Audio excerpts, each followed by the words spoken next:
رہے تھے. کاٹتے کاٹتے ان کی کدالیاں جو تھی ہتھوڑے وہ بھی ٹوٹ گئے، لیکن سونا ختم نہیں ہوا تھا.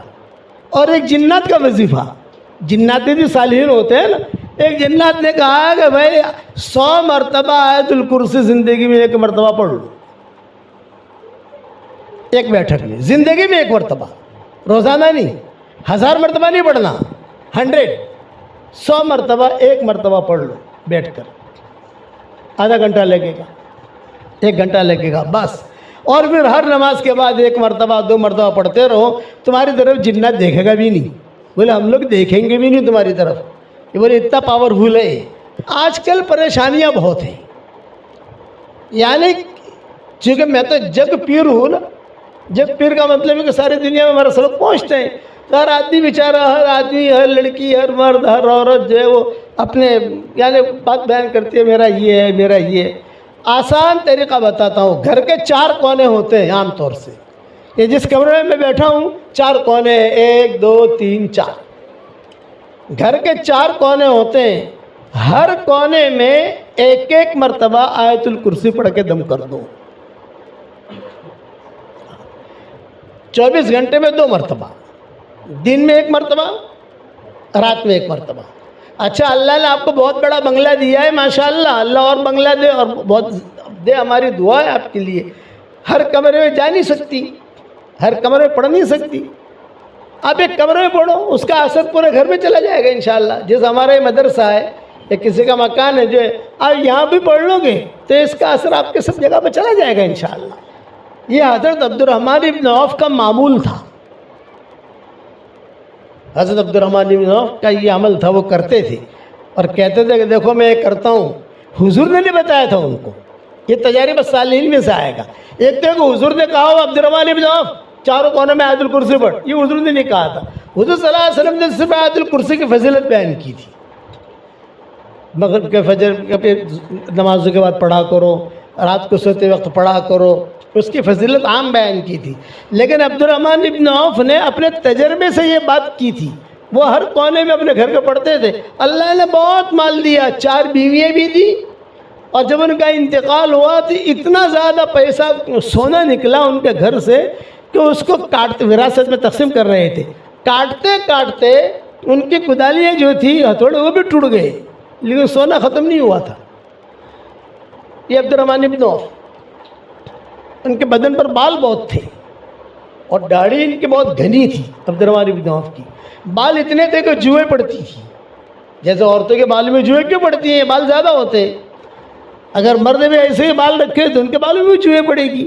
تو ان کے بدن پر جوئیں پڑتی تھی. یہ حضور کے پاس آتے تھے اور کہتے تھے کہ حضرت جوئیں بھی پڑتی ہیں، اور دوسرا یہ کہ مجھے یہ کپڑے بھی راس نہیں آتے، سوتی پہنوں یہ پہنوں.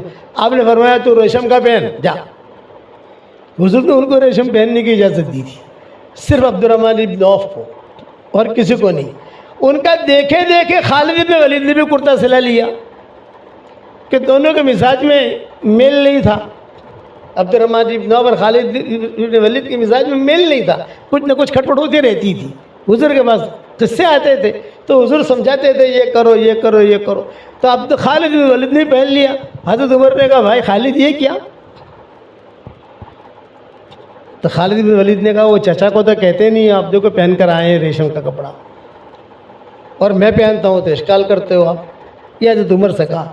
حضرت عمر نے کہا چچا کو تو حضور نے اجازت دی تھی، تجھے اجازت دے دی ہے، اسے نکال. چنانچہ نکال دیا انہوں نے جا کر.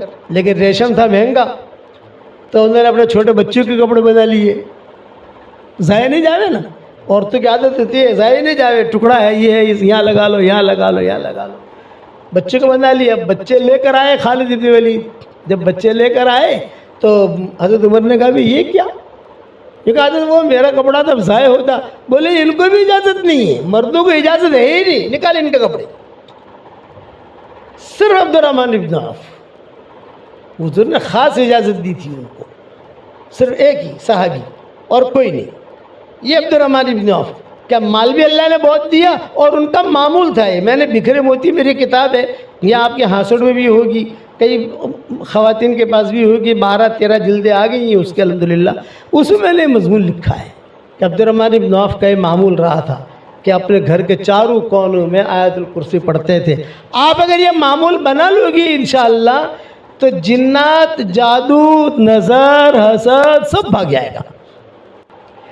ہمارے خاندان میں ایک خاتون تھی، بہت بیمار رہتی تھی. تو مولانا یوسف صاحب رحمۃ اللہ علیہ خواب میں آئے اور مومن کا ہتھیار دکھائی. تو بہت پریشان ہے، تجھے کینسر ہے اور بہت ٹینشن میں رہتی ہے، تجھے جو علاج کرانا ہے کرا، لیکن یہ کتاب مضبوطی سے پکڑ لی. مومن کا ہتھیار دکھائی مولانا یوسف صاحب رحمۃ اللہ علیہ نے کہ یہ کتاب پکڑ لے. اب وہ دیکھا تو ارے یہ تو مولانا کی کتاب ہے.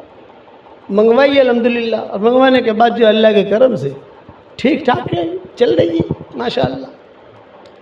اس لیے مومن کا ہتھیار بھی پڑھو، اور یہ آیت الکرسی والا عمل بھی میری طرف سے میں ہدیہ دیتا ہوں آپ کو. اسے کرو آپ اپنے گھر کے چاروں کونوں کے اندر چپکے سے پڑھ لینے کا. اور پھر تیسری بات یہ کہ آپس میں محبتیں ہوں، اس کے لیے گھر کی کوئی بھی عورت، کوئی بھی بچہ، کوئی بھی بڑا یا چھوٹا، ایک مرتبہ صرف سورہ فاتحہ پڑھ کر پانی پہ دم کر دے. وہی پانی چائے میں استعمال ہوگا، وہی پانی کھانے میں استعمال ہوگا، وہی آپس میں محبتیں رہے گی انشاءاللہ. اور دین پر چلنے کی کوشش کرو.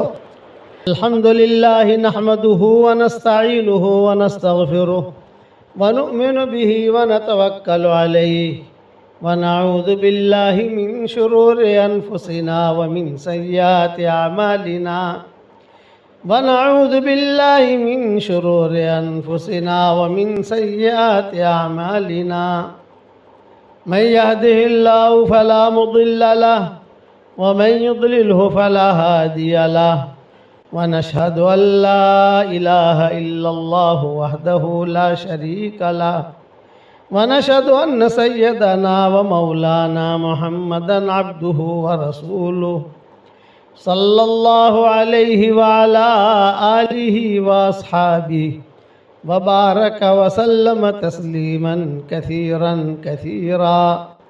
أما بعد فأعوذ بالله من الشيطان الرجيم. بسم الله الرحمن الرحيم.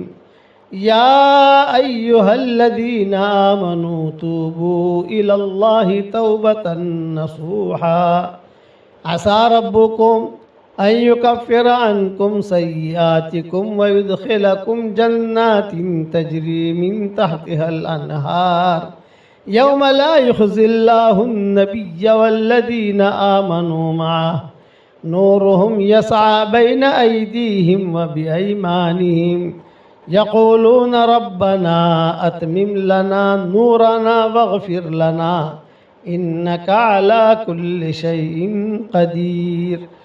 خدا کی شان، یہ محمد ابھی پیدا بھی نہیں ہوئے ہیں اور اتنے مشہور ہو گئے. جس گھر میں لڑکا پیدا ہوتا ہے یہودی کے ہاں وہ محمد نام رکھتے. جو لڑکا پیدا ہو محمد محمد محمد محمد محمد، اور پھر جو وہ کہتے پھر ہمارے گھر میں محمد ہے، ہمارے گھر میں محمد ہے، محمد ہے. اب حضور صلی اللہ علیہ وسلم پیدا ہوئے تو آپ کے یعنی احمد نام رکھنا سب بھول گئے کہ حضور کو تو دو نام تھے، محمد اور احمد. تو احمد نام رکھنا اتباع سے بھول گئے. پھر یہودیوں نے کہا کہ خالی محمد، صرف محمد نہیں، محمد اور احمد. تم لوگوں نے احمد تو رکھا نہیں ہے، محمد رکھا ہے. یہ وہ محمد نہیں ہے جو آنے والا ہے، وہ الگ ہے. یہ ابن کثیر نے لکھا ہے. اب عبداللہ کا قصہ سنو کہ عبداللہ کے ساتھ یہ قصہ ہوا کہ کئی عورتیں، 200 کا تو میں نے تذکرہ کتاب میں پڑھ بھی لیا، آپ تو کہہ بھی دیا. 200 عورتیں چاہتی تھی کہ ہم سے نکاح ہو جاوے اور یہ نور ہمارے پیٹ میں منتقل ہو. چنانچہ ایک مرتبہ سارے یہودیوں نے میٹنگ کی مکہ مکرمہ میں، یہود نصارہ سب، اور انہوں نے کہا کہ یہی آدمی ہے کہ جو نبی کا باپ بننے والا ہے، عبداللہ، کسی طریقے سے اس کو قتل کر دو. تو پلاننگ کی انہوں نے. پلاننگ کر کے حضور صلی اللہ علیہ وسلم کے والد کو شوق تھا شکار کھیلنے کا، جیسے بچوں کو شوق ہوتا ہے، کسی کو تیرنے کا شوق ہوتا ہے، کسی کو کار چلانے کا شوق ہوتا ہے، کسی کو گھومنے پھرنے کا شوق ہوتا ہے، اور کسی کو جو ہے خواہ واہ واہ کرنے کا شوق ہوتا ہے. ہر ایک کے شوق الگ الگ ہوتے ہیں. ان کا شوق تھا یہ شکار کھیلنے کے لیے جاتے تھے. اور ان کے والد جو تھے یعنی عبد المطلب، یہ بھی ہمت افزائی کرتے تھے، بیٹا جاؤ شکار کھیلو، جاؤ جاؤ جاؤ جاؤ شکار کھیلو، جاؤ شکار کھیلو، جاؤ. ہرن لے کے آتے تھے. وہاں سے دور دور جا کر ہرن کو مار کے لے کے آتے تھے. تو یہ شکار کھیلنے گئے اتفاق سے عبداللہ، اور وہ یہود نصارہ انتظار میں تھے. سب یہود نصارہ نے ایک جو ہے ٹولی بنا دی، اور ٹولی بنا کر ان کو گھیر لیا، اور سب نے کہا اقتلو اقتلو اقتلو، قتل کرو قتل کرو. اتنے میں یہ آمنہ کے جو والد تھے یہ بھی وہاں بکریاں چرا رہے تھے. یہ بھاگے بھاگے آئے حضرت آمنہ کے والد، اور انہوں نے کہا یہ کیا کر رہے ہو، یہ تو ہمارے مکہ کا لڑکا ہے. کیا یہ تو ہمارے مکہ کا لڑکا ہے، یہ کیا کر رہے ہو تم لوگ، ابھی حضور کا رشتہ نہیں ہوا تھا. تو یہ آمنہ کے والد جو ہے یہ بھاگے بھاگے آئے، اور بھاگے بھاگے آ کر سب کو جو ہے ہٹایا، سب کو مارا، اور حضور صلی اللہ علیہ وسلم کے والد کو پکڑ کر لا کر عبد المطلب کو دے دیا کہ تمہارا بچہ تو آج مر جاتا، آج میں نے ہی اس کو بچایا ہے. اور یہ کہ یہ سارے یہودی گھیرے ہوئے تھے. حضرت عبداللہ نے بھی کہا، تو علماء نے لکھا ہے اس وقت میں جو حضرت آمنہ کے والد کی نظر عبداللہ پر پڑی تو انہوں نے اپنی آمنہ کے لیے دعا مانگنی شروع کر دی کہ اللہ میں اسے داماد بنانا چاہتا ہوں، کہ اللہ میں اسے داماد بنانا چاہتا ہوں، کہ میں اسے داماد بنانا چاہتا ہوں. یہ جو میں نے نیکی کی ہے اس کو بچایا ہے، بس یہ میرا داماد بنے، یہ میرا داماد بنے، یہ میرا داماد بنے. چنانچہ حضرت آمنہ کے ساتھ نکاح ہوا، قصہ تفصیل سے گزر گیا جو میں نے کہا ہے. اب جب یہ قافلہ یہاں سے روانہ ہوا، قریش جس میں عبداللہ بھی تھے شام کے لیے شام تک پہنچے. حضرت عبداللہ کو بیماری کیا تھی یہ بتاؤں، میں سمجھانے کے لیے کہہ رہا ہوں ٹی بی کی بیماری، یہ سمجھانے کے لیے کہہ رہا ہوں. اس زمانے میں ٹی بی شی بی تو تھی نہیں یا ہوگی. سردی، نزلہ، زکام، بخار، کھانے کی کوئی طبیعت نہ چلے، کوئی اچھا نہ لگے، جب دیکھو تو بخار، اس قسم کی حالت کے اندر وہ رہتے تھے. یعنی یہ کب ہوا ان کو، یہ جب سفر شروع ہوا، کچھ نکاح ہوا، نکاح ہونے کے بعد آمنہ کے ساتھ زندگی گزارنی شروع ہوئی، میاں بیوی والی زندگی گزرنی شروع ہوئی.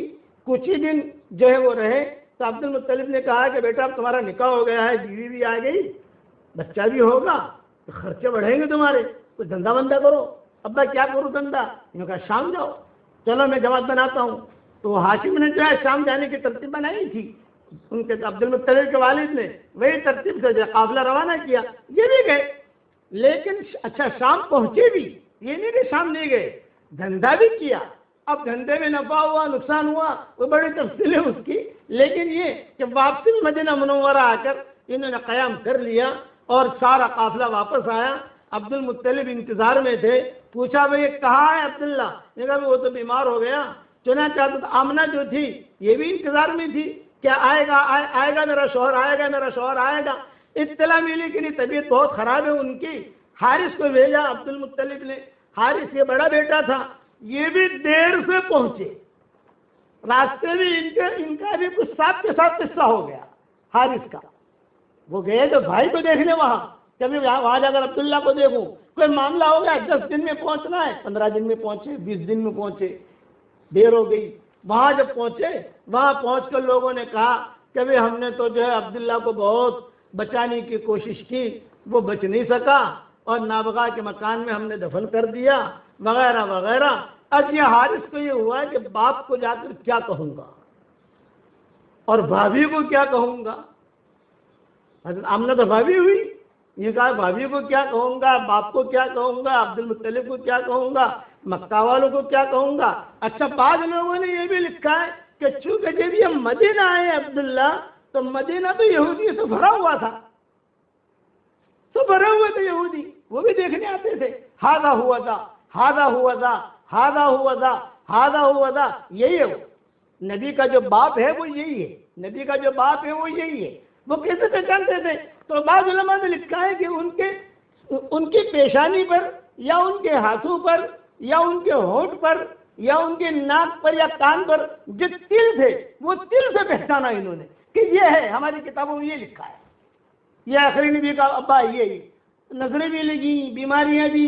چنانچہ ہاشم عبداللہ کا تو مدینہ منورہ میں انتقال ہوا. اب یہاں انتظار میں ہے مکہ والے کہ کیا ہو رہا ہے، کیا خبر آتی ہے، کیا خبر آتی ہے.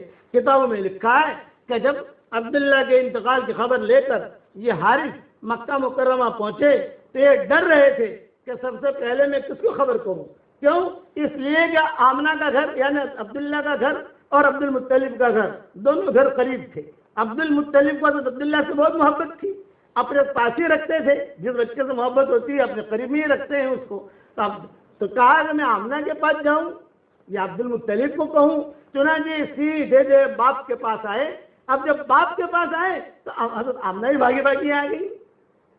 قریب قریب میں تو تھا ہی، بھاگی بھاگی آ گئی. بھائی کیا خبر ہے عبداللہ کی، کیا خبر ہے، عبداللہ کہاں ہے، کیسی طبیعت ہے ان کی. اور انہوں نے آہستہ سے کہا اپنے ابا سے کہ ابا بھائی کا تو انتقال ہو گیا ہے. جب آمنہ نے یہ سنا تو ظاہری بات ہے کہ فکر ہوئی. یہ غم ہوتا ہے، فطری چیز ہے. اور حمل بھی تھا. حضور صلی اللہ علیہ وسلم پیٹ میں آ چکے تھے. خواب تو اچھے آ رہے تھے، لیکن شوہر کا چلے جانا یہ بھی بڑی چیز ہے. جب یہ خبر پہنچی، آمنہ نے جب یہ سنی تو علماء نے لکھا ہے کہ آمنہ نے بڑے زبردست درد بھرے اشعار پڑھے. وہ اشعار تو میں نہیں پڑھتا، اس کا ترجمہ پڑھتا ہوں. یہ کہا کہ ارے عبداللہ، بطحا کی آغوش ہاشم کے صاحبزادے سے خالی ہو گئی. بطحا کہتے ہیں مدینہ منورہ. یا ساکن البطحا عالمتن البکا، یا ساکن البطحا عالمتن البکا، ذکر کا انسانی جمیع المصائب. یہ حضرت فاطمہ کے اشعار ہیں جو حضور کے انتقال پر حضرت فاطمہ نے کہے تھے. تو بطحا نام گویا کہ حضرت فاطمہ کی زبان سے نکلا ہے. یا ساکن البطحا عالمتن البکا، یا ساکن البطحا عالمتن البکا، ذکر کا انسانی جمیع المصائب. اور بطحا کے رہنے والے، رونا بھی آپ نے سکھایا ہے اور ہنسنا بھی آپ نے سکھایا ہے. جب بھی مجھ پر کوئی مصیبت آتی ہے تو حضرت فاطمہ کہتی تھی میں درود شریف پڑھ لیتی ہوں، میری مصیبتیں دور ہو جاتی ہیں. یہ بطحا. تو یہ آمنہ نے بطحا کا ذکر کیا کہ او عبداللہ، او ہاشم کے بیٹے. عبد المطلب کے بیٹے نہیں کہا، ہاشم کے بیٹے کہا، کیونکہ ہاشم یہ زیادہ معروف تھے عبد المطلب کے مقابلے میں، کیونکہ سلمہ سے نکاح ان کا ہاشم کا مدینہ منورہ میں ہوا تھا. تو انہوں نے کہا او ہاشم کے بیٹے، بطحا تجھ سے خالی ہو گیا اور بطحا کی زمین نے تجھے نگل لیا. دوسرے اشعار میں یہ کہ مبارک ہے کہ بطحا کی زمین نے تجھے قبول کر لیا. بطحا نے تجھے اپنا لقمہ بنا لیا، بطحا کی زمین نے تجھے قبول کر لیا. آگے فرمایا کہ بہت اچھا آدمی تھا، میں دیکھ رہی ہوں کہ موت نے اسے پکار لگائی تو اس نے لبیک کہہ دیا. یہ نہیں کہا ابھی نہیں ابھی نہیں، جوان بیوی کو چھوڑ کر آیا ہوں. اور حمل، چونکہ عبداللہ کو معلوم تھا کہ حمل ٹھہر گیا ہے. یہ عبداللہ کو معلوم تھا، وہ امنگوں کے ساتھ گئے تھے کہ حمل ٹھہر گیا ہے، بیوی بھی جوان ہے، خوبصورت ہے، بچہ بھی پیدا ہوگا، بچہ کو دیکھوں گا. حمل ٹھہرنے کی اطلاع ان کو تھی. اس پر ہی اشعار حضرت آمنہ نے پڑھے. یوں کہا کہ ابھی باپ کی تمنا ہوتی ہے بیٹے کو دیکھوں، بیوی کو دیکھوں، لیکن موت نے پکارا تو سب کو چھوڑ دیا اور موت کی بات پر لبیک کہہ دیا. اب موت نے لوگوں میں ابن ہاشم جیسا کوئی نہیں چھوڑا. ابن ہاشم کہا، ابن عبد المطلب نہیں کہا، ابن ہاشم جیسا کہ موت نے ایسا انسان نہیں چھوڑا. اتنی حسرت ناک تھی وہ شام کا وقت. آمنہ نے پوچھا یا عبد المطلب نے پوچھا کتنے بجے انتقال ہوا تھا؟ یا عبد المطلب نے حارث سے پوچھا انتقال کی خیر خبر کہ کتنے بجے ہوا، کیا ہوا، ساری خبر لیتے ہیں نا. 4 بجے ہوا تو 4 شام کے وقت انتقال ہوا. یہ انہوں نے حارث نے آ کر سنایا، شام کے وقت انتقال ہوا. اس پر حضرت آمنہ نے کہا کہ وہ شام مجھے یاد ہے، وہ شام مجھے یاد ہے اے عبداللہ، جب لوگ تجھے تختے پر لٹا کر لے جا رہے تھے. میں یہاں تھی اور میرے خیالات تجھے دیکھ رہے تھے کہ شوہر اب جا رہا ہے، شوہر کی محبتیں جا رہی ہیں، لیکن اللہ کے لیے میں نے قربان کیا. اب مجھے کچھ پتہ نہیں ہے میرے پیٹ میں لڑکا ہے یا میرے پیٹ میں لڑکی ہے، اب کچھ پتہ نہیں ہے. یہ بچہ تو اب پیٹ میں ہوتے ہوئے یتیم ہو گیا. یتیم تو بچے ہوتے ہیں دنیا میں آنے کے بعد، لیکن آمنہ نے کہا یہ بچہ تو ایسا ہے پیٹ میں ہوتے ہوئے یتیم ہو گیا. اور تیری یادیں ہمیشہ مجھے یاد آئیں گی. ہوائیں چلیں گی تو مجھے یاد آئے گا، خوشبوئیں چلیں گی تو مجھے یاد آئے گا، یہاں تک کہ چاند کو دیکھوں گی تو مجھے یاد آئے گا. تجھ جیسا رحم دل، تجھ جیسا کریم، تجھ جیسا بااخلاق میں نے اب تک کسی کو نہیں دیکھا ہے، تجھ جیسا، تیرے بدن کی خوشبو اب تک میرے ناکوں میں میرے ناک محسوس کر رہے ہیں۔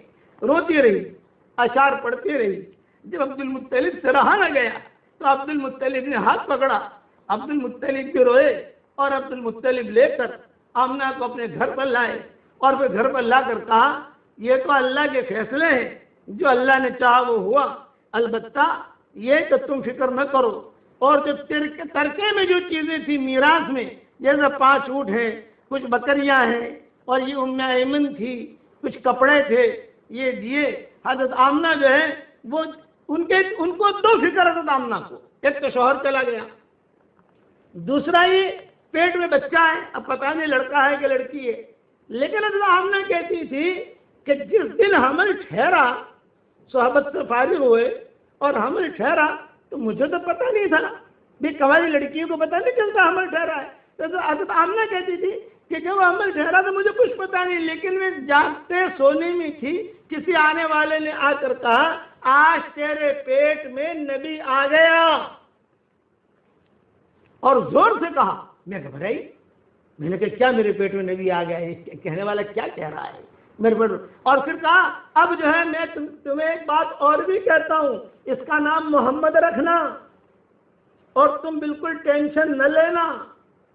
تو عبد المطلب جو تھے، کئی روایتوں میں ہے، کوئی حال آتا گھر کے اندر، جیسے گھر میں حالات آتے ہیں، تو عبد المطلب حضرت آمنہ کو لے کر بیت اللہ پر جاتے اور ایک جملہ کہتے، اے اللہ میری اس بہو کے پیٹ میں جو بچہ ہے اس کے طفیل سے دعا مانگتا ہوں، میری پریشانی دور کر، بس اتنا جملہ کہتے ہیں وہ پریشانی دور ہو جائے۔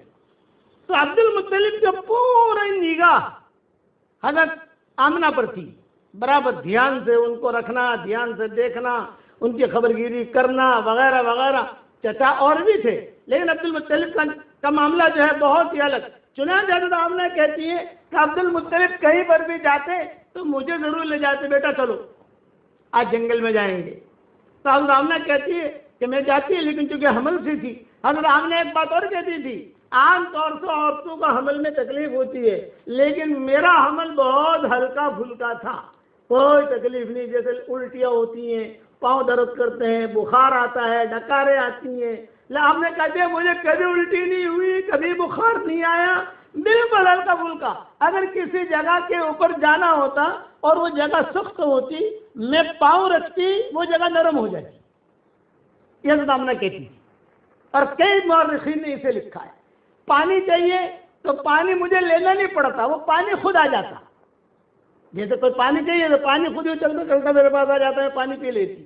اب میں سوچتی رہتی تھی کہ یہ چیز میرے ساتھ کیا ہو رہا ہے، شوہر کا تو انتقال ہو گیا، گھر والے ہیں، سب ہیں، عبد المطلب ہے، لیکن عبد المطلب جو ہے، پھر حضور صلی اللہ علیہ وسلم کا یہ حمل جو آمنہ کے پیٹ میں حضور صلی اللہ علیہ وسلم تھے، چلتے رہے چلتے رہے چلتے رہے، 50 دن رہ گئے، 50 دن۔ اب حضور صلی اللہ علیہ وسلم 50 دن کے بعد پیدا ہونے والے ہیں، تو بہت بڑا حادثہ ہوا مکہ مکرمہ میں، جسے واقع فیل کہتے ہیں، الم تر کیف فعل ربک باصحاب الفیل، جو نازل ہوئی بعد میں، اس کو واقع فیل کہتے ہیں۔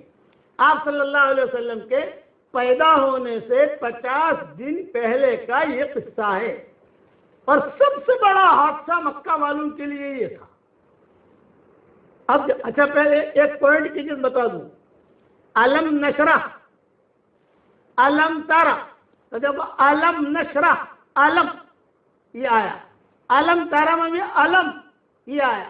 آپ قرآن کی صورتوں کے اندر دیکھو، چھوٹی صورتوں میں ایسی صورت نہیں ملے گی کہ جہاں علم یہاں بھی ہے علم یہاں بھی ہے۔ اس میں بعض علماء نے لکھا ہے کہ کوئی بہت پریشان ہو، یہ آج کا ہدیہ ہے، دے رہا ہوں آپ کو، کہ کوئی بہت پریشان ہو، پہلی رکعت میں علم نشرح پڑھے، دوسری رکعت میں علم ترى پڑھے، اس کے بعد دعا مانگے، فٹاف سے اس کی پریشانی دور ہو جائے گی۔ قرآن شریف میں 2 آیتیں ایسی ہیں جس میں جتنے حروف ہیں قرآن کے، وہ 2 آیتیں میں آئے ہیں، ایک چوتھے پارے میں ہے اور ایک 26 پارے میں ہے، وہی بتاؤں گا انشاءاللہ۔ اس کے پڑھنے کے بعد بھی دعا قبول ہوتی ہے، یہ سارے رموز ہے، رموز۔ تو یہ واقعہ ہوا، اصحاب فیل کا، تو عبد المطلب کو دو ٹینشن کہ اتنا بڑا بادشاہ مکہ کو ختم کرنے کے لیے چل پڑا ہے اور کعبے کو ختم کرنے کے لیے چل پڑا ہے، کہ ایک تو کعبے کو بچانا، مکہ والوں کو بچانا، دوسرا میری بیٹی کو بچانا، آمنہ یہ حمل سے ہے اور بالکل بچہ پیدا ہونے کا وقت قریب ہے، اس کا کیا ہوگا؟ تو اصحاب فیل کا قصہ جو ہے تفسیروں میں، اور حضور صلی اللہ علیہ وسلم کو چونکہ پیدا ہونے سے 50 یا 55 دن پہلے کا قصہ ہے، اس لیے مفسرین اس کو بہت تفصیل سے لکھتے ہیں۔ اب رہا کا قصہ، یہ قصہ انشاءاللہ کل پورا کروں گا کہ یہ قصہ کیا ہوا حضور صلی اللہ علیہ وسلم کے پیدائش سے پہلے۔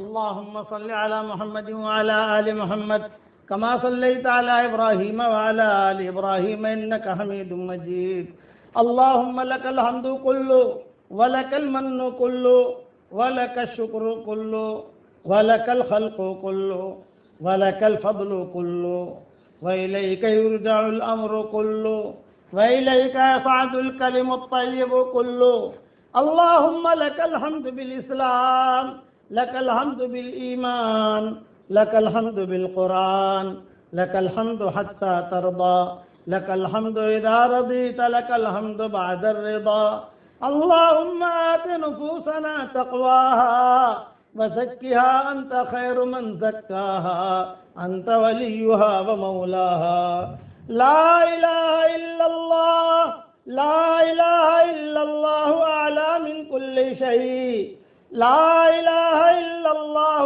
أغلى من كل شيء لا إله إلا الله أطيب من كل شيء لا إله إلا الله أزهر من كل شيء لا إله إلا الله أكبر من كل شيء لا إله إلا الله ليس قبله شيء لا إله إلا الله ليس بعده شيء لا إله إلا الله ليس فوقه شيء لا إله إلا الله ليس دونه شيء لا إله إلا الله ليس معه شيء لا إله إلا الله لا إله إلا الله ليس كمثله شيء لا إله إلا الله قبل كل شيء لا إله إلا الله بعد كل شيء لا إله إلا الله زنة كل شيء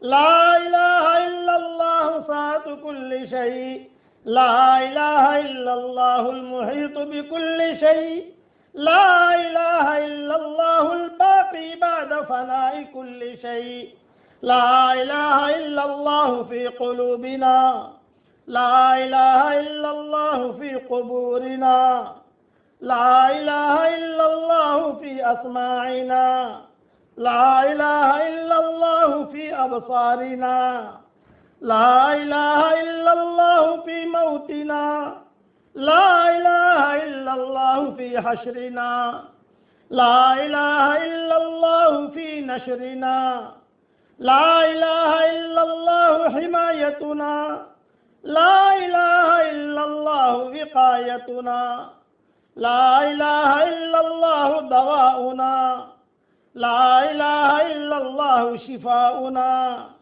لا إله إلا الله تفريج لكروبنا لا إله إلا الله تكفير لذنوبنا لا إله إلا الله خالق العدم والوجود والزمان لا إله إلا الله المعبود بالجنان واللسان والأركان لا إله إلا الله المسبح بحمده كل لسان لا إله إلا الله الحنان المنان ذو الجلال والإكرام لا إله إلا الله حقا حقا لا إله إلا الله إسلاما وتسليما ورقا لا إله إلا الله يقينا وصدقا لا إله إلا الله في الأرض والسماوات لا إله إلا الله في النوم واليقظات لا إله إلا الله في المحيا والممات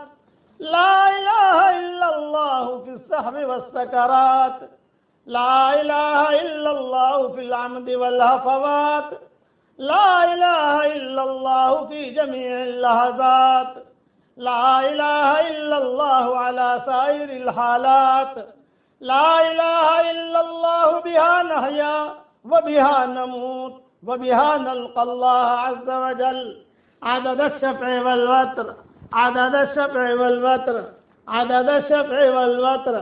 اے اللہ ہمارے گناہوں کو معاف فرما، اے اللہ ہماری خطاؤں سے درگزر فرما، اے اللہ موت کے بعد کی ہلاکتوں سے ہم سب کی پوری پوری حفاظت فرما، اے اللہ اس امت کو باطل کے نرغوں سے نجات دے دے، اے اللہ ہم ایمان کی دعوت دیتے رہے، ایمان کے کلمے پڑھتے رہے، ایمان کو سنتے بھی رہے، مگر ہمارا ایمان کیسا ہے وہ تو